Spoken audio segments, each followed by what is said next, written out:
in deeper than I let anyone else before. Filling up with my broken pieces, took them all and made them yours.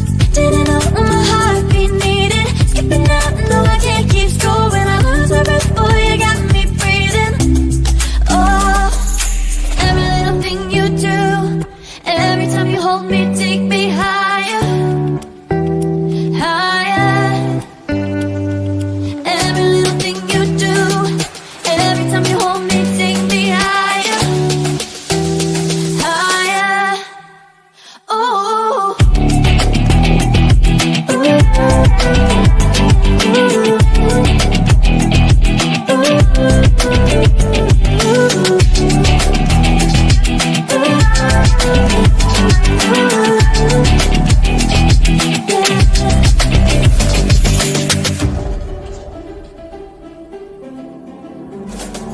magic. No, I'm never letting go. Now that I have it with you. When you kiss me, it's like the stars fall out the sky onto my heart to cover up what I don't wanna show. I let you in deeper than I let anyone else before. Filling up with my broken pieces, took them all and made them yours. Didn't know what my heartbeat needed, skipping out, no I can't keep score. When I lose my breath, boy, you got me breathing. Oh, every little thing you do, every time you hold me, take me higher, higher. Every little thing you do, every time you hold me, take me higher, higher. Oh, you take me higher, you take me higher, baby, you take me higher, you take me higher, baby, you take me higher, you take me higher, baby, you take me higher, yeah, you take me higher, baby.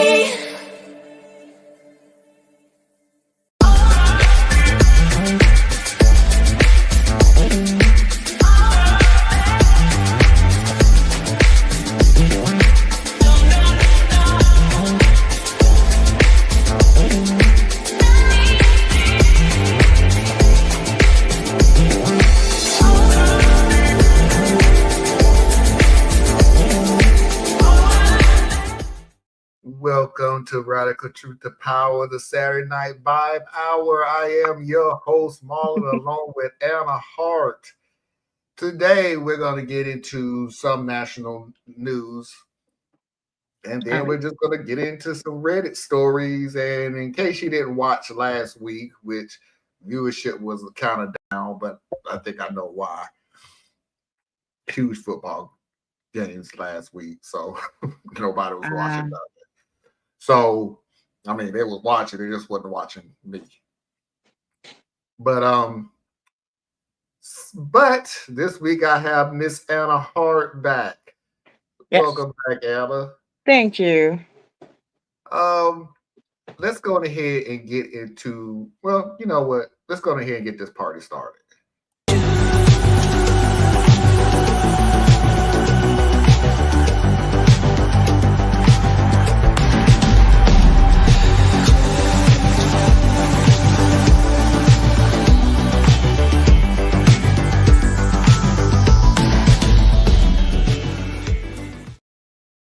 And I'm going to go ahead and throw the question to you.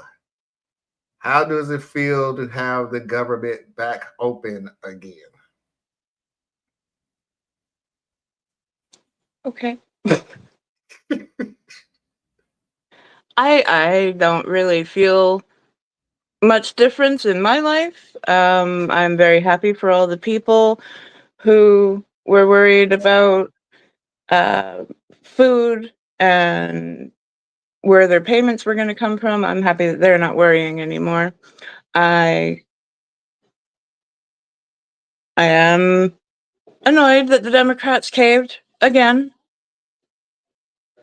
And I'm really ready for Chuck Schumer to just go home, retire. Go spend time with your family. I really don't understand how these people want to stay in office until they die. You should not be still trying to come in for a vote while your staff are wheeling you in, making all of your votes for you because you're too lost in dementia or you're too feeble, whether it's of the mind or the body. Go home and enjoy your family. You're not going to have much more time now. Or go with the people who really love you and go become a lobbyist. Not like he's not doing it now. Here's the deal. Theus is not with us this week. He said he'll be watching, so just in case he is watching, he's had a good point of saying this was a fight the Democrats was never going to win. Holding off reopening the government is the equivalent, well, not the equivalent, it is the same as holding SNAP benefits. The Democrats could not hold on to but for so long.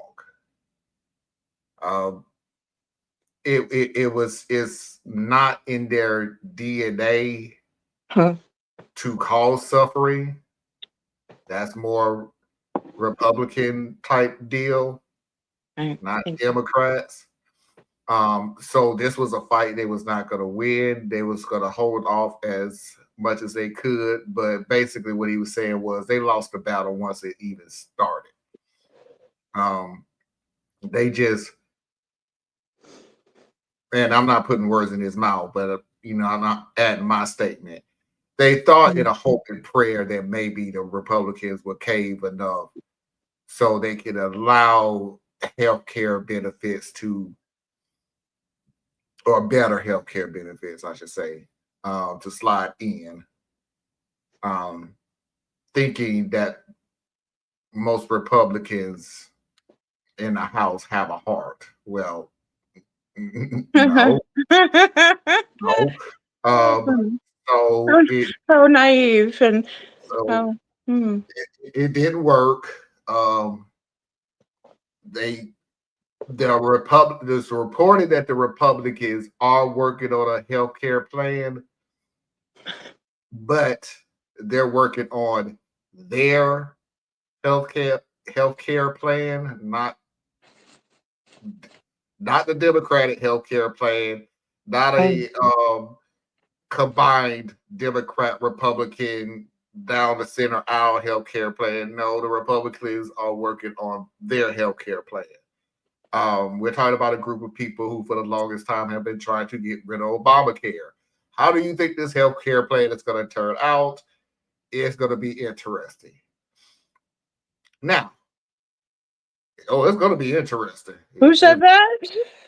It's going to be, if anything, it's going to be very entertaining because it's going to be like for every dollar you spend, we'll pocket 25 cents. Some best to say. I don't know. I'm just throwing stuff out there. Like I said, from this point on, as long as Trump and the Republicans are in office, it's either sickening or entertaining. And speaking of entertaining, let's get to the second part of the soap opera that is the White House. If I hear one more little rumor about the Epstein file, I done heard them all. And I done heard enough, really enough.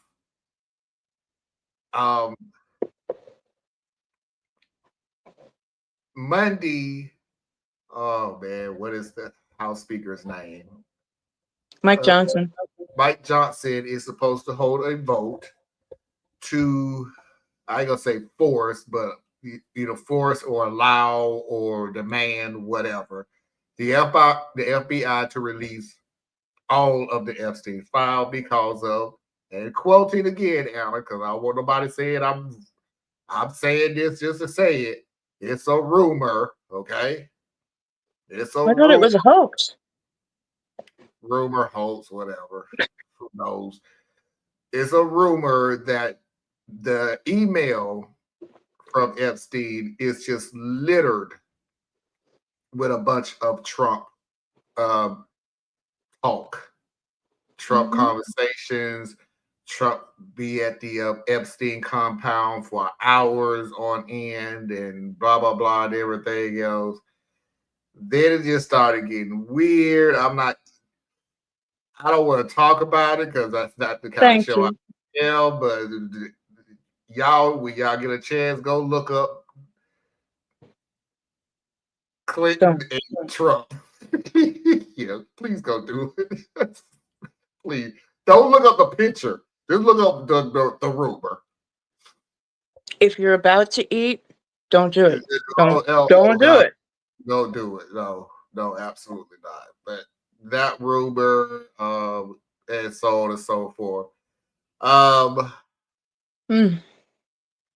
Again, from keeping Thea's spirit in the house. It's all a distraction. Yeah.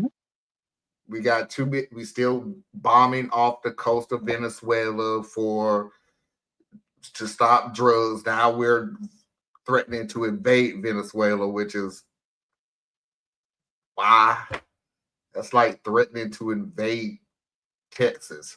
I mean, how hard could this possibly be but we're still doing that. We're still kidnapping civilians and sending them quote unquote home. We still got all these things going on that this amazing. This is him. This is Thea's quote.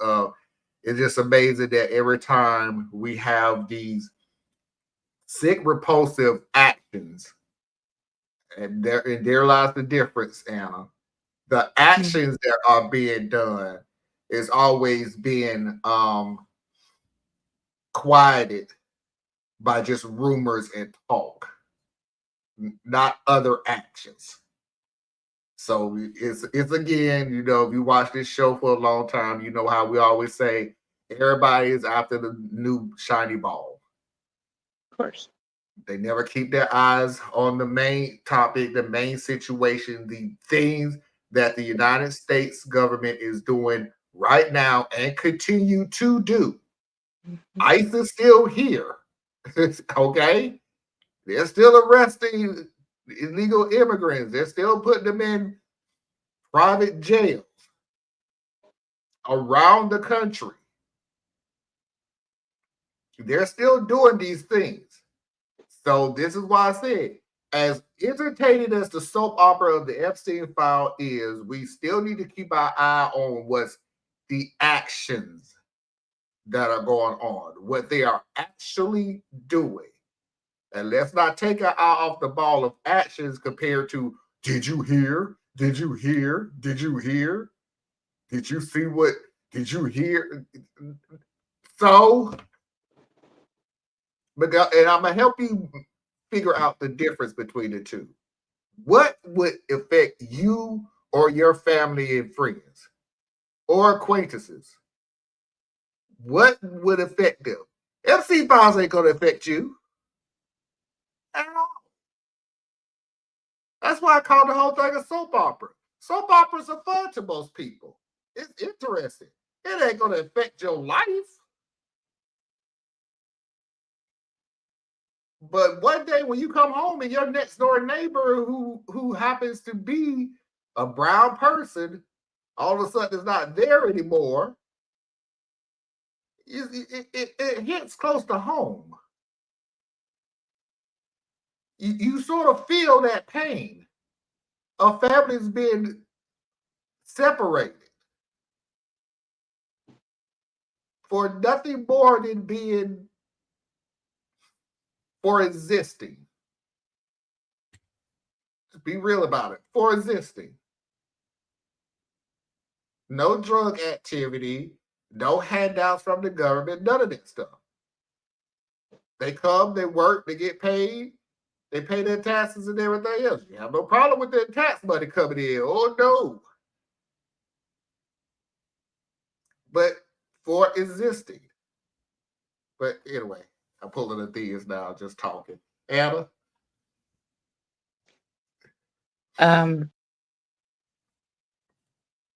There's not a whole lot for me to add. Except the one thing I'm thinking as you were pontificating, I don't ever want to downplay a survivor's trauma. And so for a lot of families, the Epstein case is a very real case. It is still something that brings renewed trauma to people. Every time the man's name is mentioned, every time something comes on the news, I would just say, please remember that these are women's lives. They were messed up from the time they were children.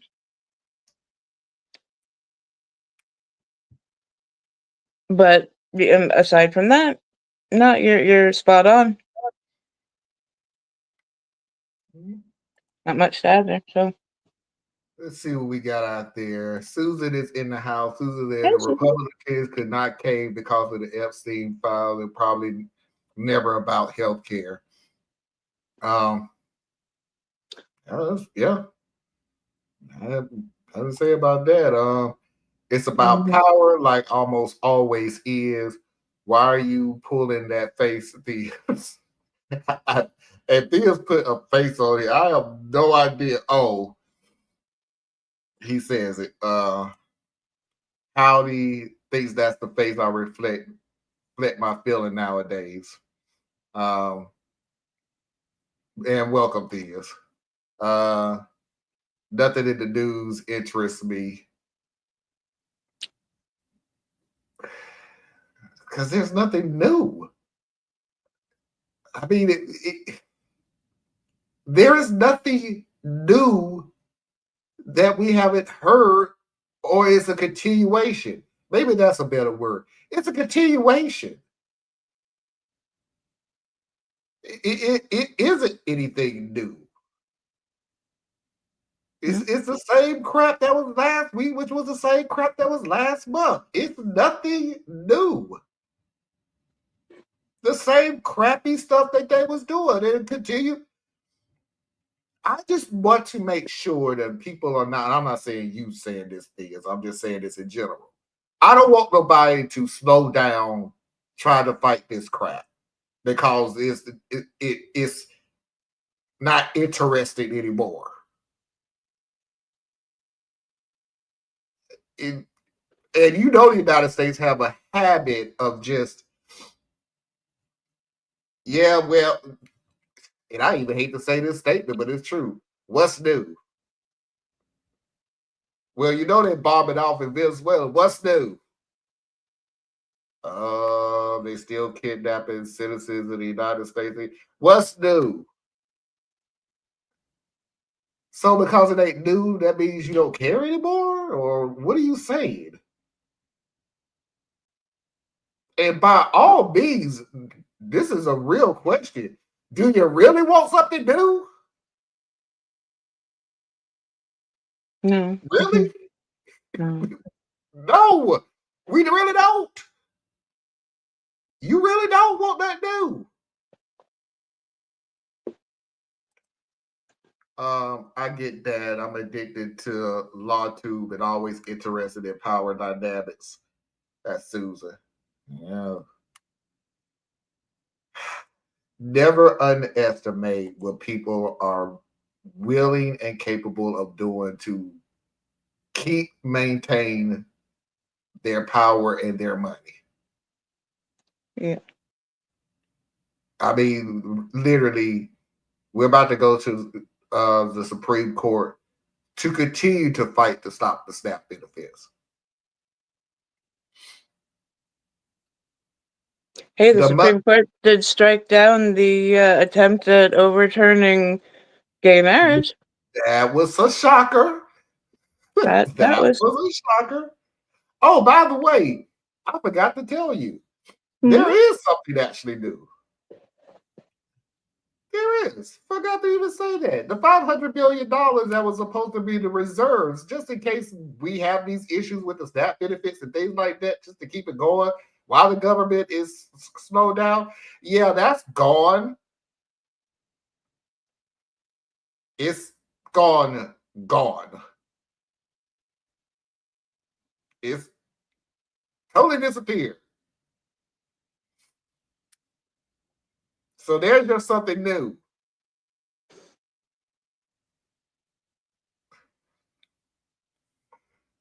Keep keep vigilance out there, people. All right, enough of that. Go ahead and get into the first story. Um, I am going to do all the stories that I did last week because I was lazy and didn't feel like finding new stories. Plus, I have Anna on the show now, so I can get her perspective. Everybody already heard my perspective from last week. If you didn't watch the show last week, I'll still give a small version of what I said last week. So we can just keep the show lively. But anyway, first story of the night: vacation with family. My husband and I decided to bring our 2 kids to Disney World for 4 days, now that they're old enough to appreciate it. My husband and I are not in the best of shape, so we decided to invite his sister and her husband along with us, and we had 2 separate rooms. We assumed that we would spend our time in the parks together because, after all, it was a family vacation. The first day in the park, we all did a few attractions together. But then, when we went to bring the kids to meet some characters, my sister-in-law said that she and her husband had other things in the park they wanted to do, and they would meet back up with us. We didn't see them until dinner after we watched fireworks together and then went back to the hotel. The second day, when we went to Epcot, they stuck around with us until the afternoon, but then split up with us again to drink around the world. When we met up with them for dinner, they were clearly very tipsy in front of the kids. Very mature. When we got back to the hotel that night, I knocked on their door after the kids were asleep. I asked them if they were going to spend any time with the family on this vacation.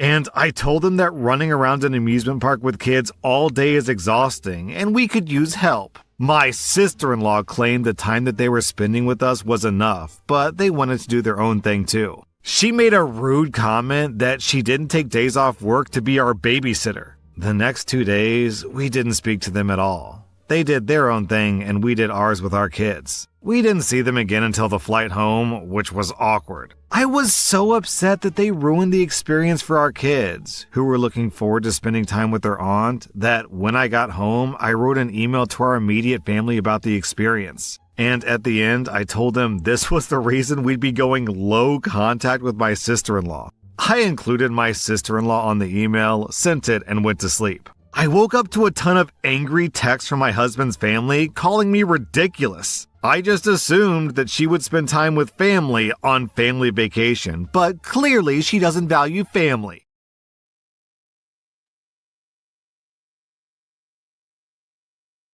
Wow. Did you talk with them at all?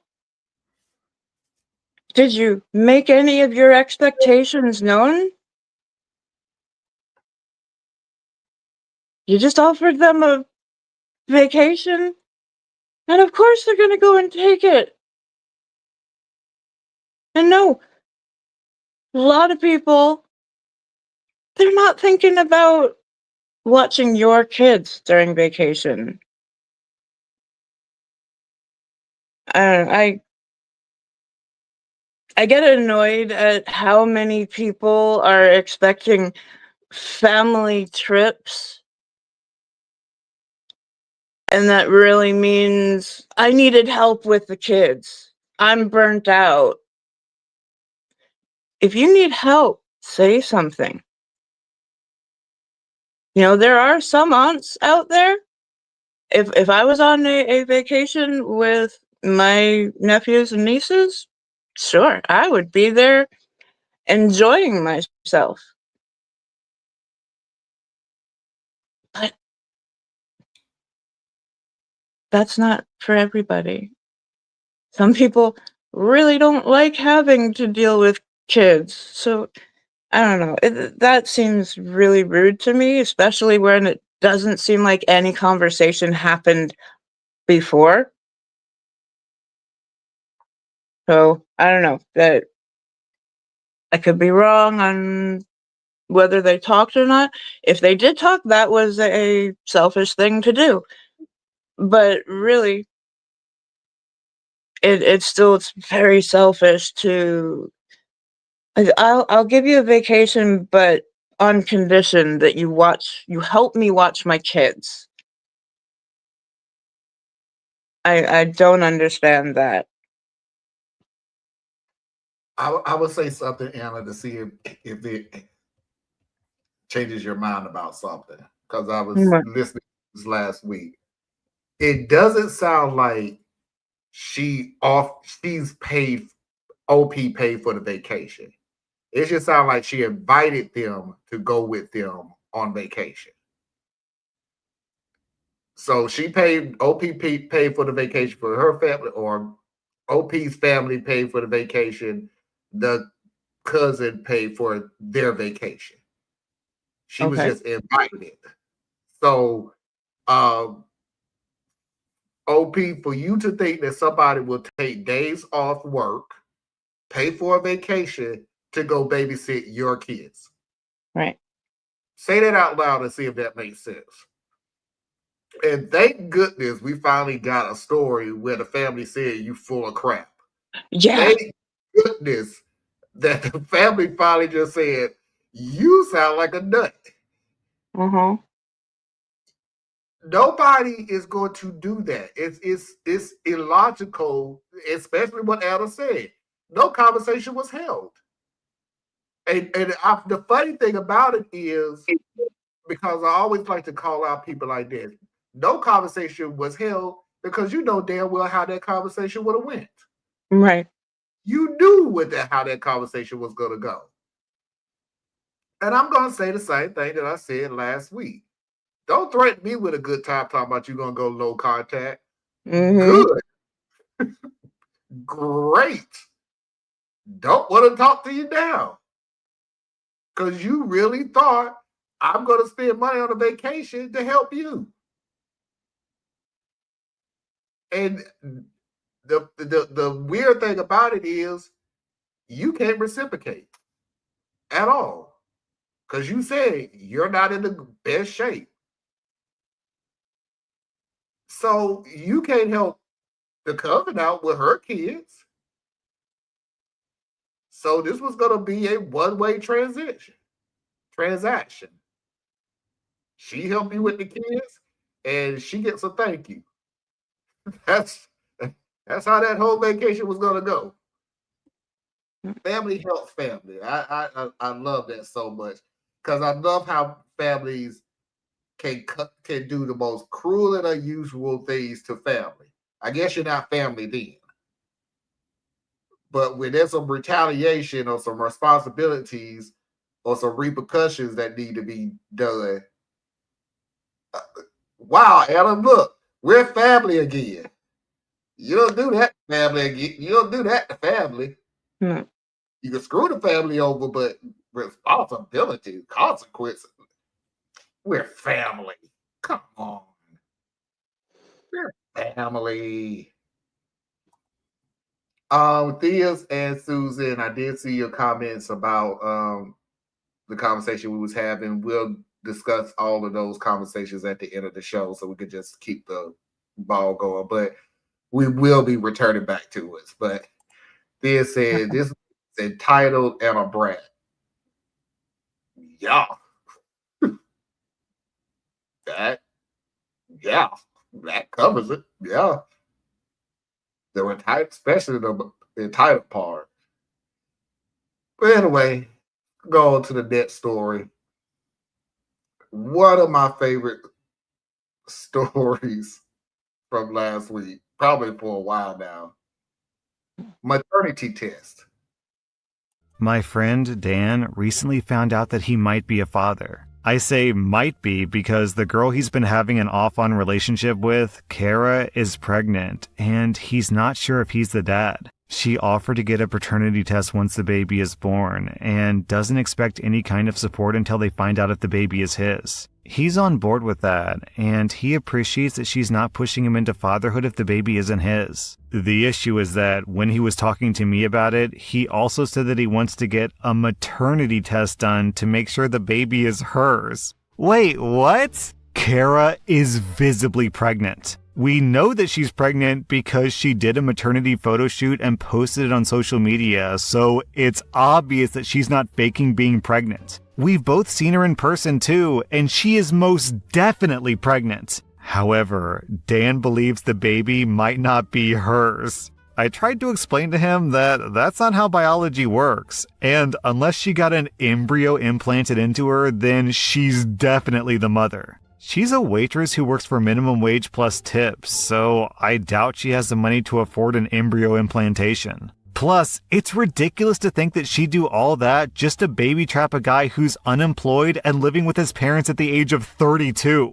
Plus, he's never donated sperm. He's genuinely convinced that the baby might not biologically be hers, despite not only me, his mom, and our other friends explaining that that's not how babies or pregnancies work. He's still insisting on a maternity test and told me that I was being ridiculous and that I'm the one who doesn't understand biology despite me studying to be an autopsy pathologist, which has required quite literally years of biology classes. I got fed up and called him a senseless idiot, and I told him to call me when he got his head screwed back on straight. Ever since then, he's been spamming my phone and has gotten a couple of our friends to spam me as well, telling me that I'm being insensitive, and he's just stressed out about possibly being a dad. So, am I the butthole for calling my friend an idiot?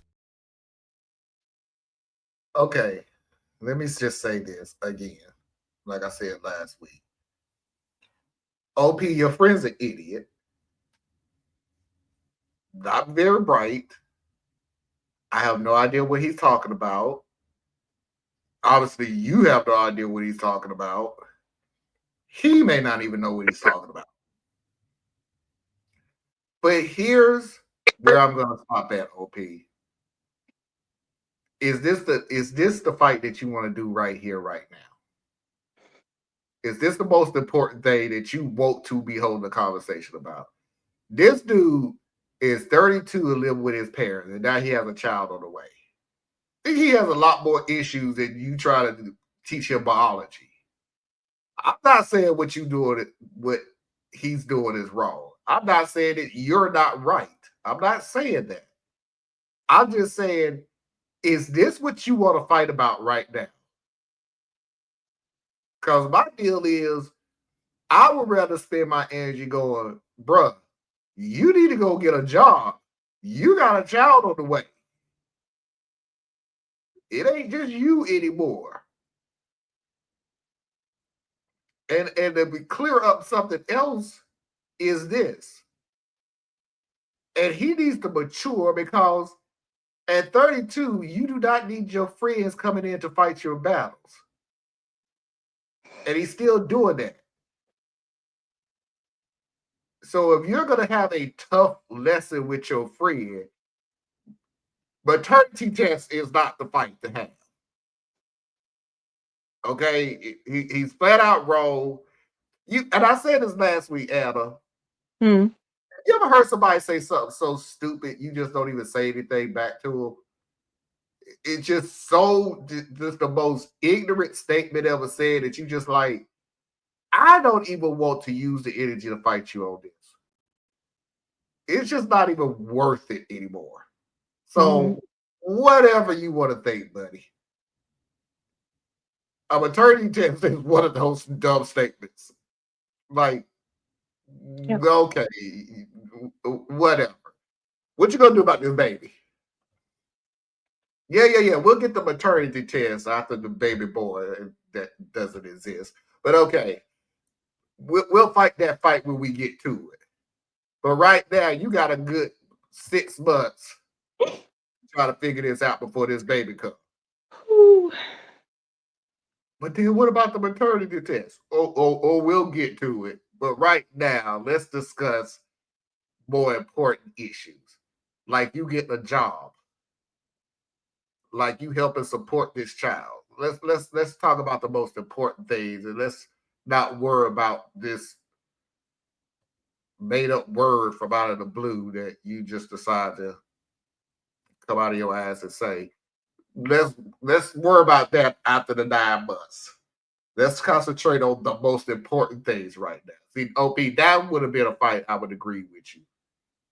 So I'm giving you a 0.5 on the a-hole scale only because you're fighting the wrong fight. I really want you to concentrate more on getting this dude mindset of being a father more than vocabulary words that don't exist. Mm. Anna? I think I would have just said, like, okay, the answer is in your 6th grade biology book. And now let's move on.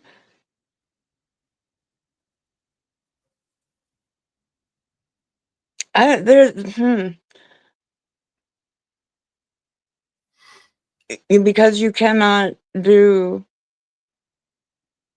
paternity tests, I guess, until after the baby is born. Like, there's not a whole lot of ways that he is going to feel the urgency of the situation. I don't know. I feel sorry for this mother. And I feel sorry for the grandparents, because it's probably going to have to come down to them if that is his child. Yep. But yeah, that's a very silly. Like, okay, I have heard a few really. Like, did you really just say what I think you just said? I might give it one shot. If that shot doesn't work, abandon shit, man. It is not your job to teach idiots. It is your job to make sure that your feet keep on walking forward on your path. That's it. Right now, the mother,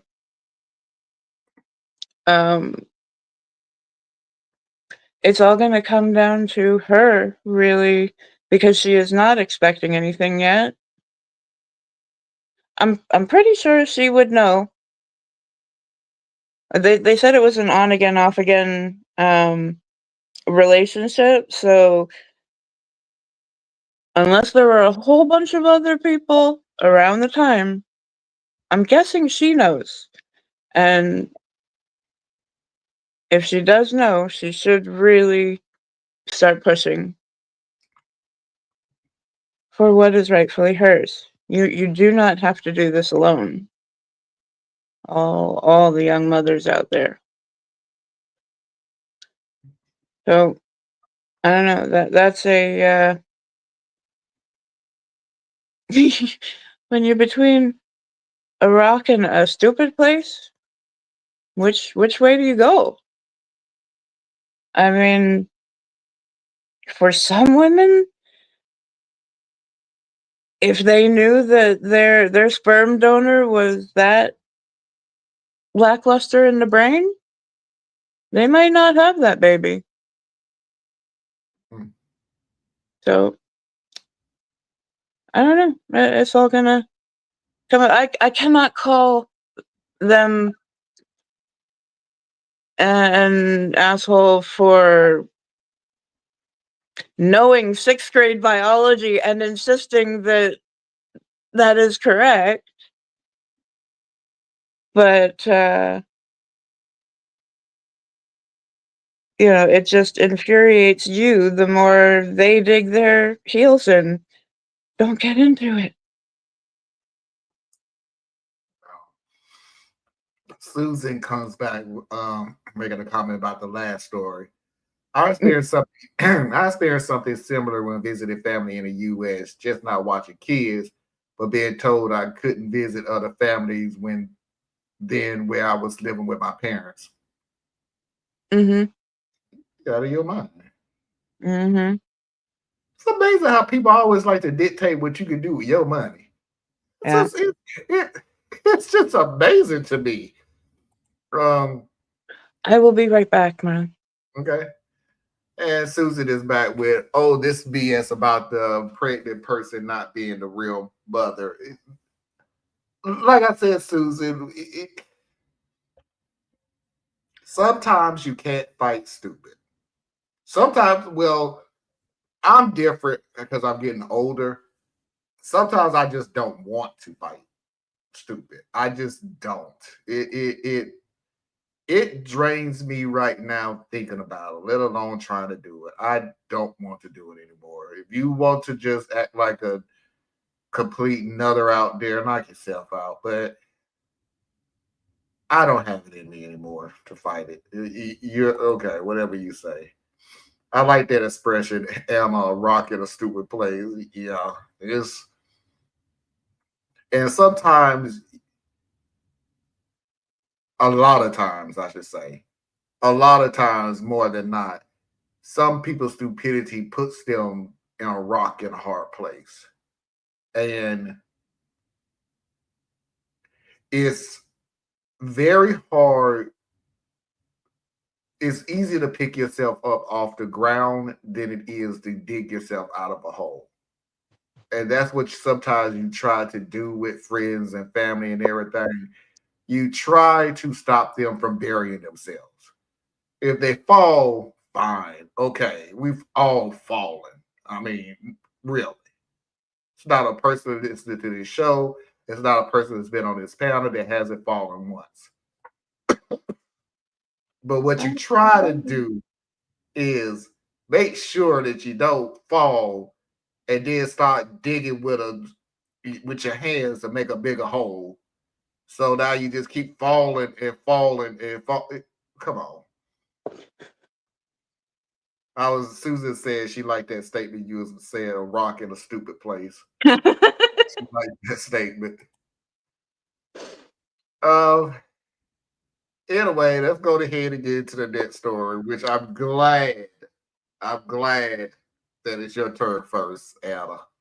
Because I've been on this show long enough to know what pisses my colleagues off and what doesn't. And I'm gonna go ahead and let you know now, Anna, it's gonna piss you off. So yeah. So glad you go first. I want your woman. Throwaway for obvious reasons. My brother is getting married to his childhood sweetheart soon. I didn't like the whole idea of the wedding because they're practically still kids and it would be dumb for them to get married so young.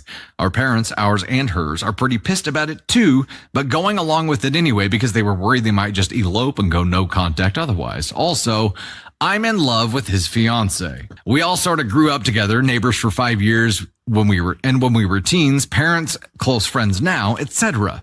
And she always had a big crush on me, but I ignored it because she was a kid and really annoying. But her and my brother were always best friends because they were the same age. We had a bit of a thing when we were like 18 and 16, but again, I thought she was too young. And also I was dealing with a lot of personal shit at the time, so I ended up pushing her away and making her think I didn't want her because I didn't want to hurt her worse in the long run, even though I kind of did start to really like her. I guess I thought she'd just be there when I was ready or something because she'd always been so obsessed with me. Cue my freaking brother riding in on his white horse when I broke things off with her and them getting together, which was always his game plan, I think. Fast forward for years, and apparently they're getting married.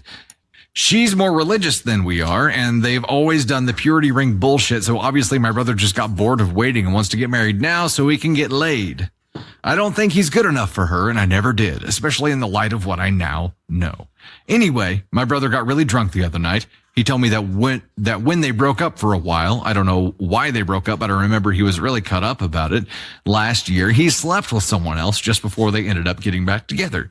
He was going on to me about how bad he felt about it and how he didn't know she was going to take him back when he did it, and he wished he hadn't, whatever, dick. I don't think she knows what he did, and I don't think she would marry him if she knew that he had gone and cheated on her when they were broken up. We were on a break! especially if they are doing the whole no sex before marriage thing. Will I be the astronaut if I told her what he did and told her how I really feel about her and maybe stopped the wedding?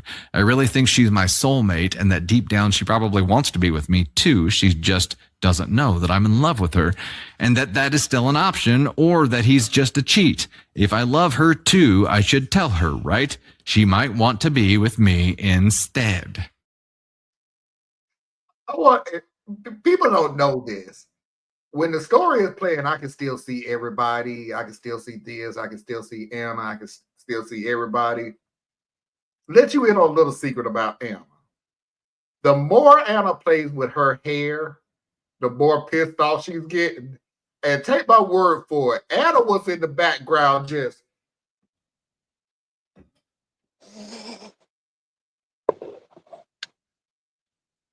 It's almost like you finna watch a heavyweight fight with somebody say, give me your hair clip. So they just tie their hair back because they know they're gonna go at it. And Anna do the whole thing was just, yeah, I'm finna beat your ass on this one, buddy. Yeah. So, I'm gonna shut up now. Go ahead, Anna.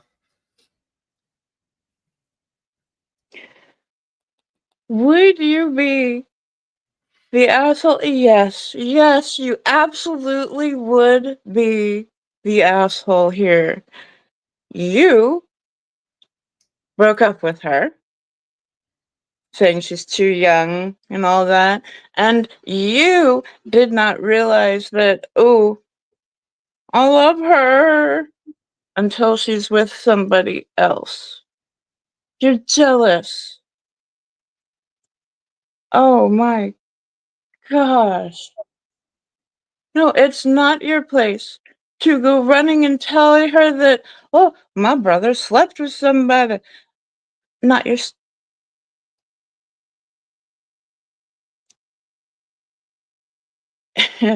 Oh, um, you're the asshole for even thinking about it, dude.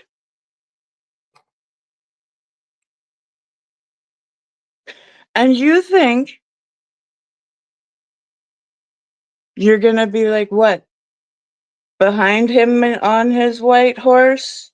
Push him off and go jump on that white horse and gallop up to her? Oh, that is selfish and entitled to the hill.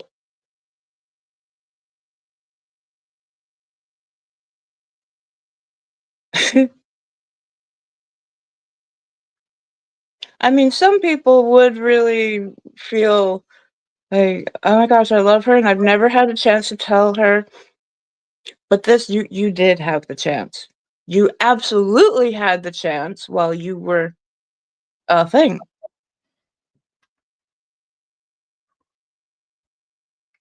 And what's to say that she still isn't going to be immature to your view? Wow, dude. Just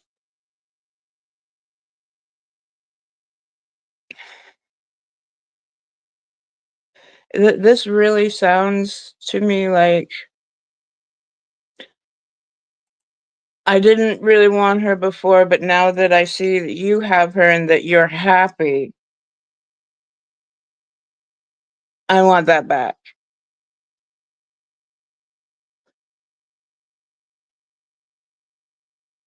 I would say that's childish, but that's bringing children into an extremely bad light. You're just the asshole, dude. Shut up. If something happens, then go take your moment to say, I'm really sorry that I broke up with you, and all of this has shown me I was the asshole. That's what he's missing. he is the shining knight in all of his little fantasy here. I don't think even if he had her back, he would be happy.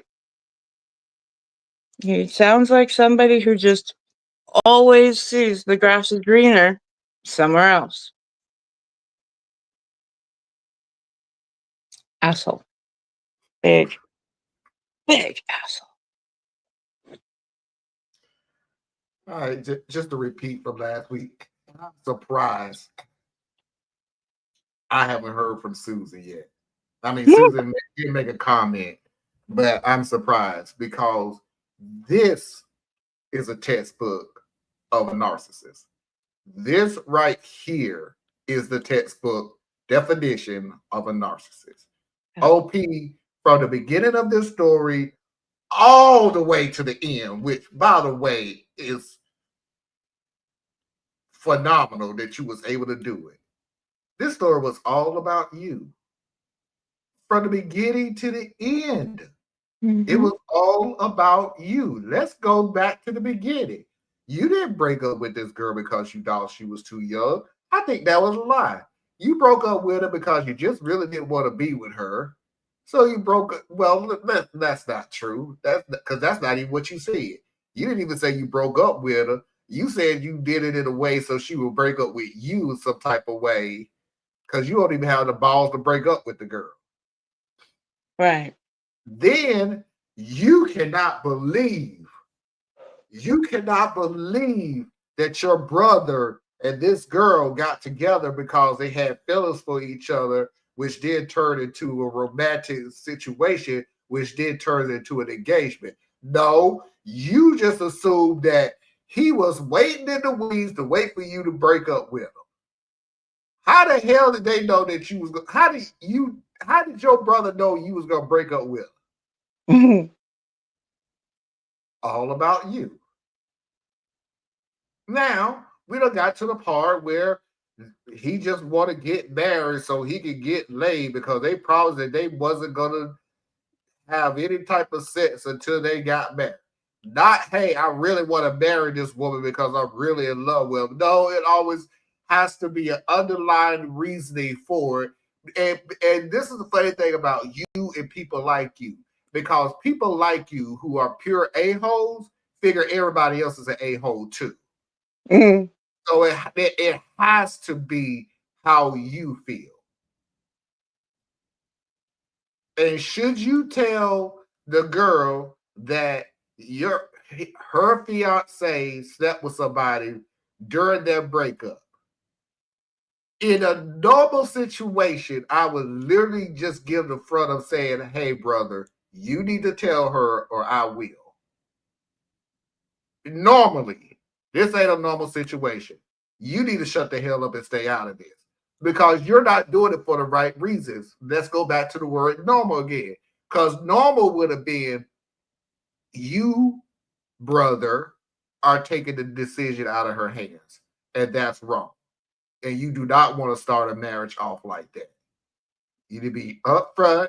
You need to tell her what happened and let the chips fall where they may. In a normal situation, I would agree with that. Not with you. You want to tell her so you can soften her up enough for you to swoop in and be the knight in shining armor and tell how you love her so much all this time so y'all can ride off into the sunset and everything else. And Anna, you hit on something that I said last week. Yeah. You don't want her. You don't want this girl. No. You want something that you can't have now. That's all it is. Because as soon as you get her, as soon as you in with her, you'll get bored. You want something that's not yours. You're like a child. You're like a spoiled child. You see somebody with a toy, and you will bust out crying and boo-hoo and snot bubbles and everything else until you get that toy. You'll play with that toy for a couple of hours and then be sick of it. Why? Because you already got the toy. You done had you play with it. Now you're done. If this is not a textbook definition of a narcissist, dude, you have covered all the bases. This story was nothing to had just you, and you. And let's end it off by displaying how much I love this girl because it's all about you. I don't even think you know the definition of love, but let's just say you do. Because the definition of love is you really love yourself. Like a lot. OP. You know how we got to the story? Do you know the Greek myth of narcissist? Why we call it a narcissist? No.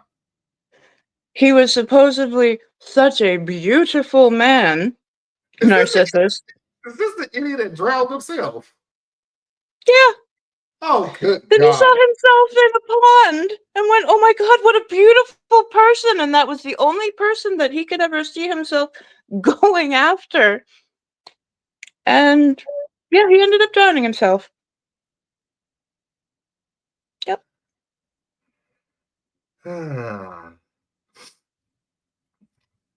Okay, one, It's all about you. I didn't know that was narcissist. I thought in Greek it was vanity. But No. still, you moron, you drowned yourself. He saw his reflection in the water. And he kept getting closer and closer into the water, which why I said I thought it was vanity. And he kept getting closer and closer into the water to the point that he wanted to kiss himself, slipped, fell in, and drowned. Yep. Bruh. When I tell you there's going to be stories that you need to take to the grave, which, funny for you, you died, this will be one of them. Yeah. But even in the grave, even when I'm making it to the clear skies of heaven, I ain't telling nobody this story. I got ran over by a chariot. I fell off my horse.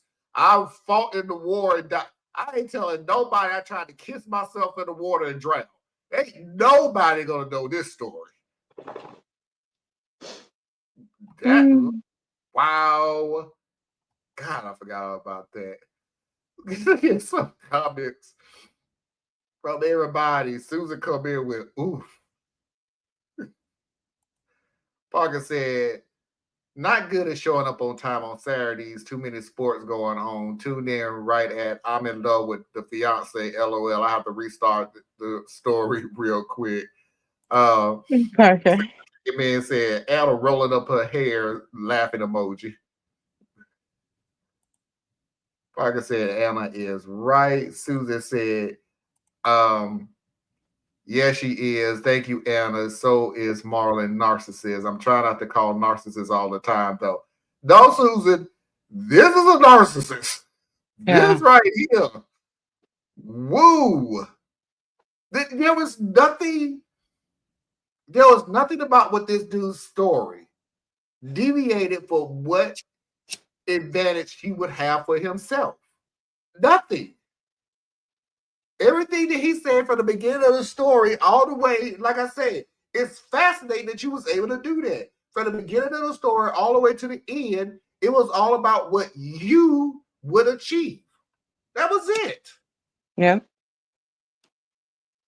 You just don't like anybody being happy if you ain't got nothing to be involved in it. Yikesy. I'm confused why OP is saying his brother cheated when it sounds like the brother has said he broke up with her and then hooked up with someone else. They got back together later.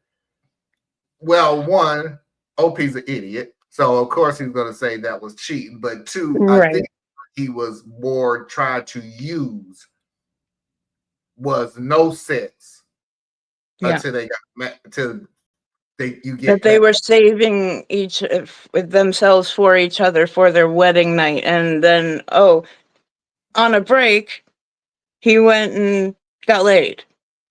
Yeah. So that's the route that he was going, not the cheating. He threw in, he did it. He said cheating because again, He's a narcissist. And yeah, in his sounds, mind. cheating sounds better. This dude has absolutely no issue with sex before marriage. Let's make that perfectly clear. Mm-hmm. So he would never say, because remember, they were saving themselves for each other. No, you got to put in, because he cheated on her. No, that ain't what happened. But and the funny thing about it, Anna, and everybody else that's listening, Yeah. I bet you that's how he's gonna tell the story, though. Oh, sure. I bet you any amount of money, he is not gonna say, but I thought y'all was saving yourselves for each other. Why would he do that? Because he has one more conquering thing to do, Anna. One and a half. Okay. The half is actually to get back with the girl. Right. The one thing that he's gonna try to do though is get with her even when they're not married. Ooh, the sting.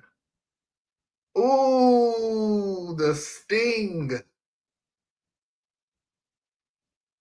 Little brother, I was able to do something you was not able to do.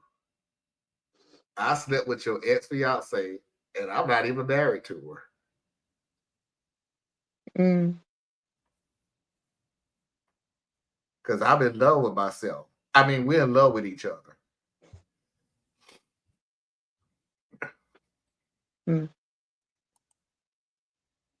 Yeah, but you know what happens to the boy who cries wolf. I don't want to be eaten by narcissists once is enough,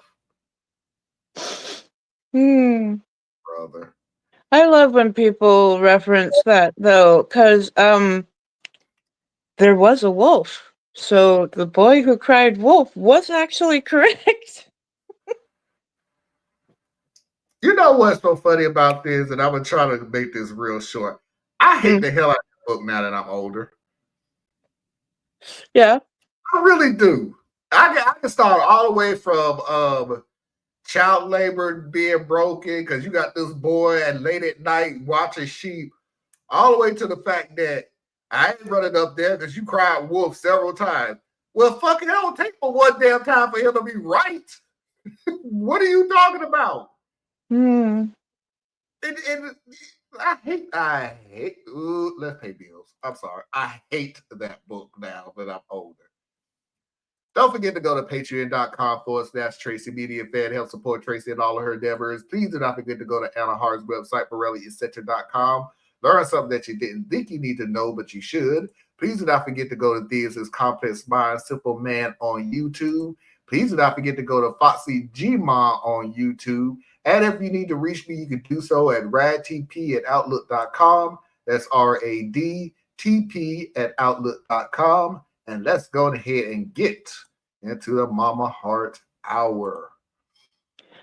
And just a little bit of news. I'm not sure if I was able to tell you guys about it.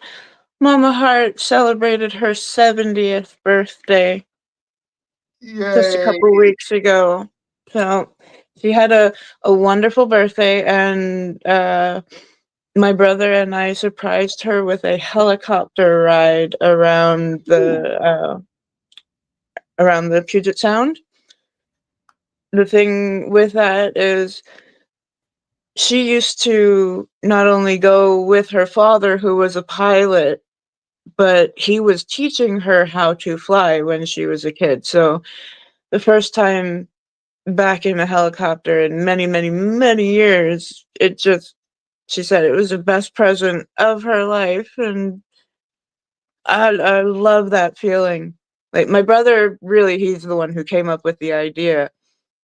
And it was a smashing success. That sounds cool. Happy belated birthday, Mama Heart. And somebody got a birthday in 3 weeks. I'm not going to say who. I just will say somebody getting older. That's all I can say since I am the oldest of the group. So it ain't like I can actually pick on any of them.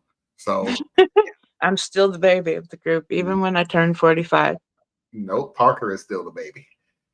Hey, You're that's the one even named him Baby Mafia. You're the one that came up with the name. yes, but of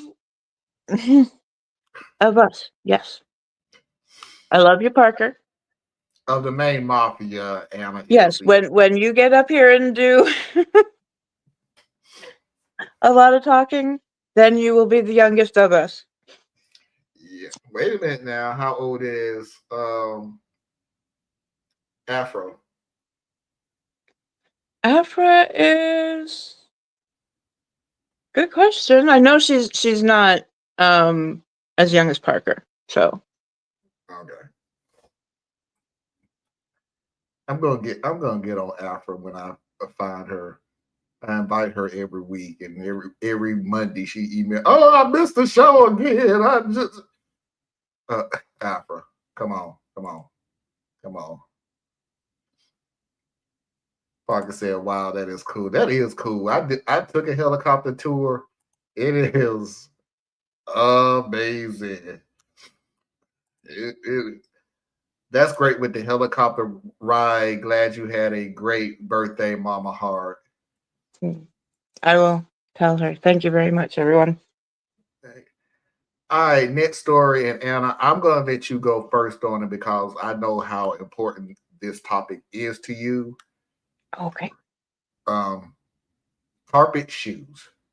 Me, 35 female, and my wife, 50 female, have a 5-year-old daughter, Mia. Mia was adopted at birth and has been the best thing to come into me and my wife's life. Mia doesn't have a proper diagnosis yet, but the doctor is pretty sure she's autistic. We are currently in the process of getting her officially diagnosed so she can get support at school. One of Mia's biggest issues is textures, and especially textures around her feet. She hates walking on carpets that feel funny and will often make one of us carry her if the floor feels wrong. Recently, my parents updated their house and put in new carpet. When I took Mia over for a visit, she had a meltdown over the carpet's texture, and I had to carry her around the house the entire visit. I messaged Mom a few days ago and offered a solution so Mia could come over and play. We would buy her a brand new pair of shoes just for inside the house so she can comfortably walk on the carpet without any issues. My mom thinks that this will ruin the carpet and has refused the idea. I told her it's either the shoes or they come over to our house to visit Mia, as she will not step foot on that carpet without her shoes on. I'm now supposedly a bad daughter for not trying to come up with any other solution, even though I have thought about it, and this is genuinely the only thing I can think of. Mia can only wear one brand of shoe in one specific style, so slippers are out of the question. Dude.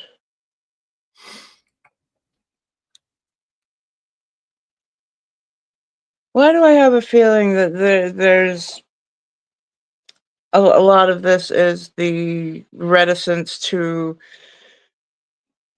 call an adopted grandchild actually her grandchild, you know?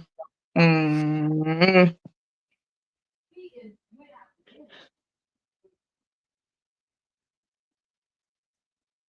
Mm. I know a lot of people who have, they're really sensitive to the different fabrics that they wear. There's, I mean, some people go shopping, as they call it, by braille. They have to feel.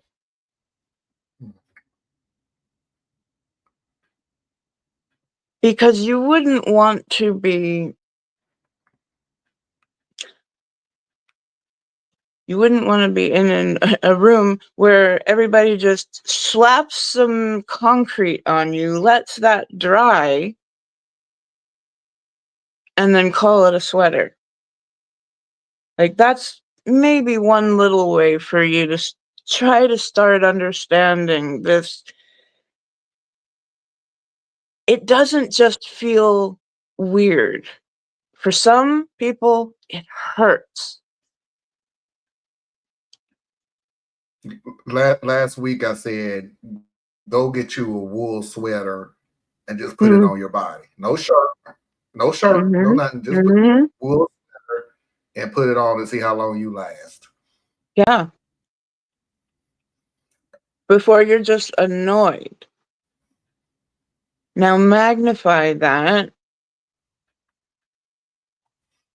to it feels like your wool shirt has a little set of knives sticking out of it, and it's hurting you every time you move. Or it's just making you want to neurologically shut down. Like when things become too overwhelming, the brain just goes,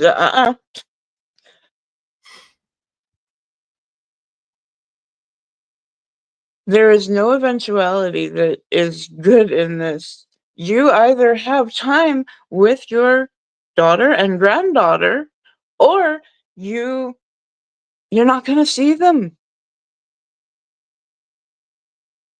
And what means more, your carpet or your daughter and your granddaughter and your son-in-law if there's someone else in the picture? It never ceases to shock me. There are so many selfish people in this world. See, like, not that this woman is a narcissist, it's not all about her. But this is selfish. I am not willing to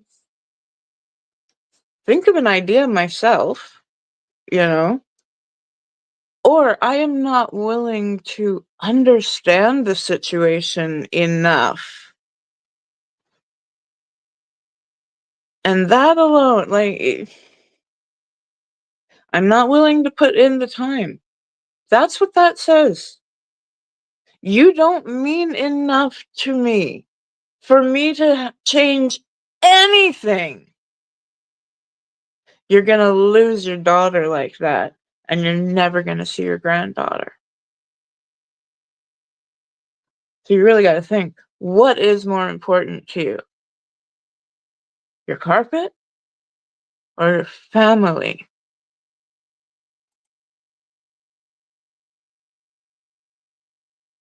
That's what I got.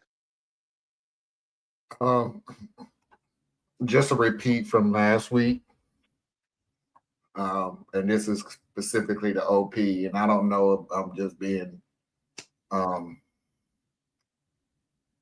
meaner, or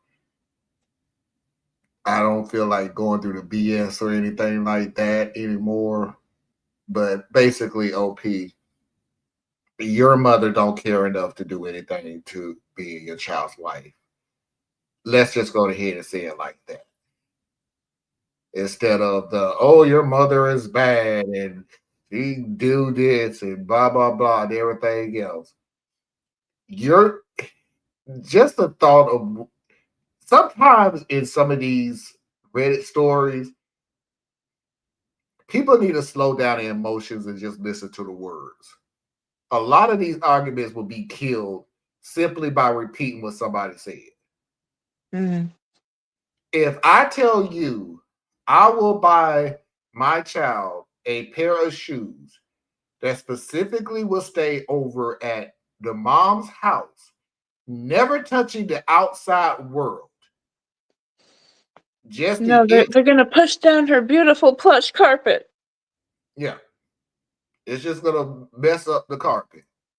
Okay, then you can come and see us. No, I don't want to do that. Okay, well, that's all I got. The next statement out of your mom's mouth was, "You're a bad mom because you can't come up with no ideas." Shit, I gave you 2. You burned 2 of them. That's all I'm doing. And like I said, I'm not going to even get upset because I just want you to just go to head, OP, and just get this in your head right now. She doesn't care enough about you or that child enough to come up with an idea of her own. Let's just go to head and call it the way it is, so we don't go through this whole rambling thing. So we can go ahead with the whole, and she called the rest of the family and told them and everything else, which kind of pisses me off because I can tell the rest of the family, look, I'm not going to have my child be uncomfortable because they got some new carpet. Y'all can forget that. Mm-mm. Well, you a bad mom. Well, fuck you too. Like I said, if we're gonna burn the world down, just go ahead and just burn it down at the beginning. Why are we playing this whole and the family is on me and everything else? We got to stop this whole we're family thing.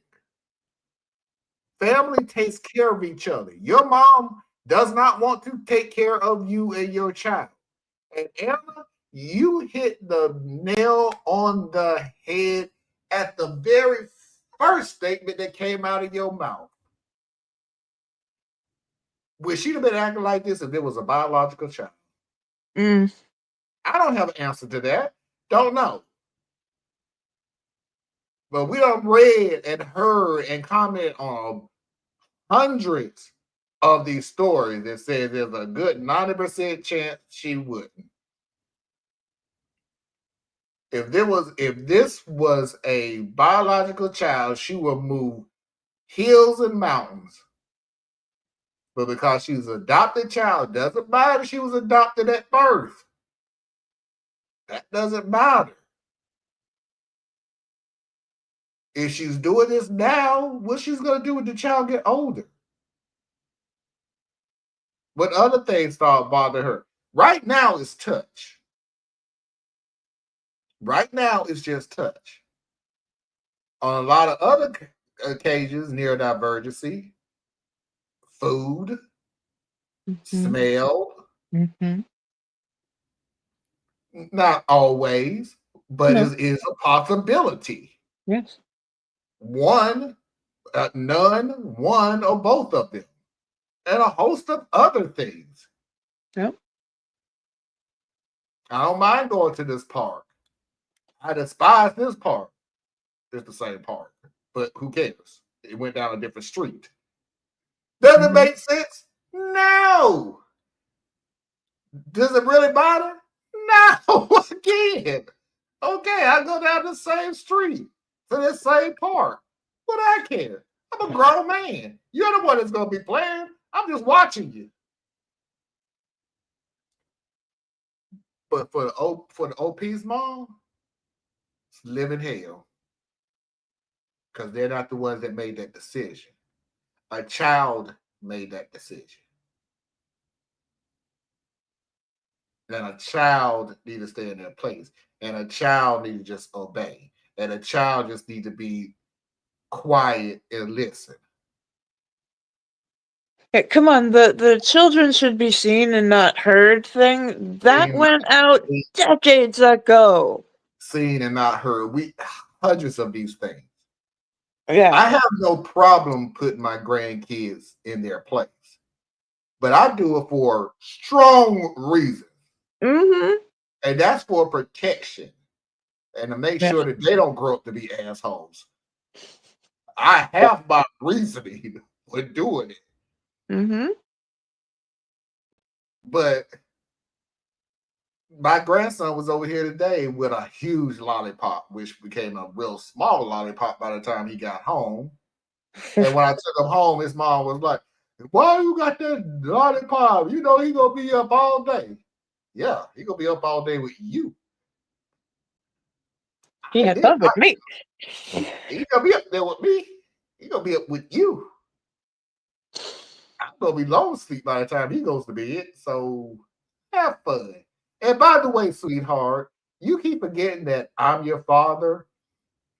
And I'm not saying I'm your father as in I'm your father, obey me. More or less, I'm your father and I brought you up in this world. So I know every damn thing you've done. So you want to repeat that statement about eating candy late at night and staying up? You really want to go there with me? I know. I know. What child didn't? Don't try me, baby. Don't try me. Let the kid be a kid, just like I let you be a kid. But don't do that. Don't be the mature one now that you have a child. But I digress. OP, go ahead and just get yourself prepared for her not going completely out of her way for your child. Just And prepare you. OP, I want to congratulate you on being an incredible mother so far. Everything that I heard in that story was you are thinking outside of the box. You are in a position you have never had to be in. Maybe you haven't had to be around autism that much, and now it's your life. That is a really hard right turn to take, but you're doing really well with it. Early. Keep going. That's a good thing about it. Early. Autism, autism, autism, autism, and neurodivergency, depending on the person, of course, Mhm. does not have a time frame where it comes out. Autism, kinda, you get signs. Neurodivergency, no. And I hate to bust everybody's bubble about that, so please don't shoot the messenger. Neurodivergency, it happens when it happens. But when it does, We know. yeah, when it We know. does, handle it. Just handle it. It is what it is. It's one minute you are fine. 1 minute you have no problem eating spaghetti. You have no problem eating. The next minute you're going, wait, there are shoelaces in my mouth, and how am I eating this? And One minute you have no problem walking down the street. The next minute, the most terrifying thing you have ever done in your life. Why? But you gotta handle it. So yeah. And OP, I'm with Anna. You handling it quite well. You're not questioning it. You're not, are you sure? Is there a cure to it? Is there anything that you can do? and there's so much that can be done now. There are a lot of programs, and depending on the school that she will go to, she may have a lot of help with her. I've come to realize not all of them because we live in the United States, which is quite amazing. But a lot of schools are now put in a lot of emphasis in counseling in school. Um, Mhm. Sorry to say, when we was growing up, and I can't speak for you, but I can speak for myself. I don't know when the hell the counselor ever showed up at our school. I don't. Once a month, I don't know when. I mean, thank goodness you only have traumatic situations once a month on a Wednesday. Apparently, was growing up, but at least now things are changing in the right direction. That a lot of schools are putting more emphasis in counseling. At the very least, more than once a month. You maybe once a week, maybe 2 times a week. Um, Getting that information out to kids and parents that we do have counselors at the school, even if some schools, God bless their heart, even if some schools, maybe even 5 schools, have to share a counselor. Yeah. So, but at the very least, counseling no longer is taboo. It's not as strong as we want it to be, but at the very least, it's not as taboo as when we was growing up. So It was starting to make the the Overton window was shifting towards our view towards counselors. It may have been that, I went to a really good school. There were counselors all the time, every day, every hour that we were there. And you may not be surprised to find out that on my own, I sought out people to talk to. Otherwise, I I had a lot going on as a kid, and there were times that I couldn't reach Mama Hart, and so I would need somebody else that I could trust. And the time when she moved from New York to Washington, I went and signed up with a group counseling session. We met at least once a week for just the opportunity to share what was going on.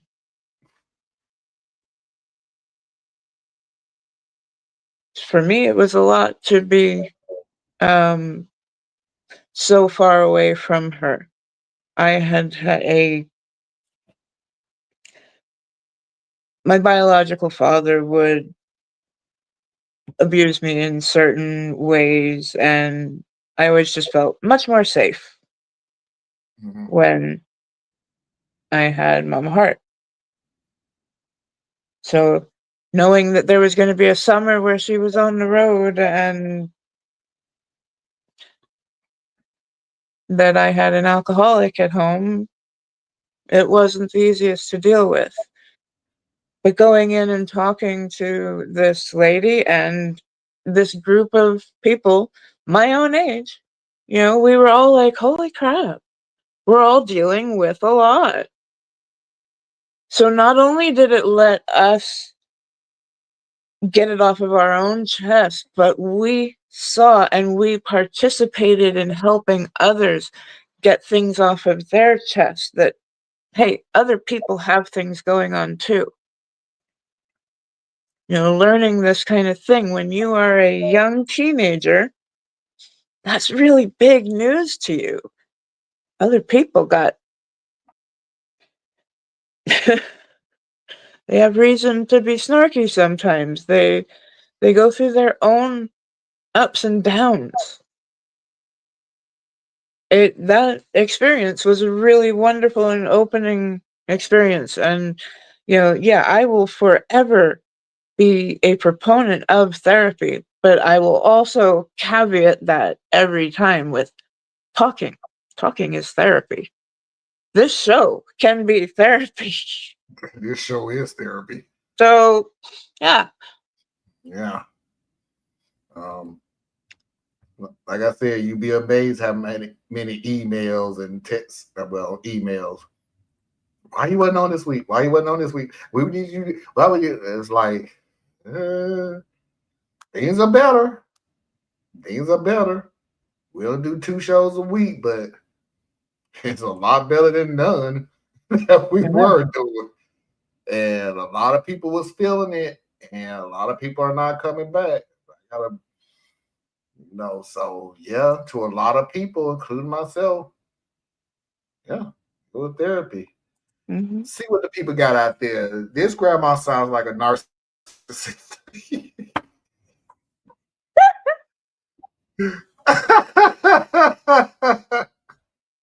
But not everybody. But not everybody. Got it, Susan. Good one, This Susan.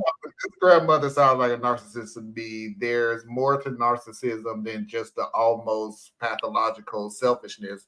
There are also different narcissistic types than the grandioso type. Mm-hmm.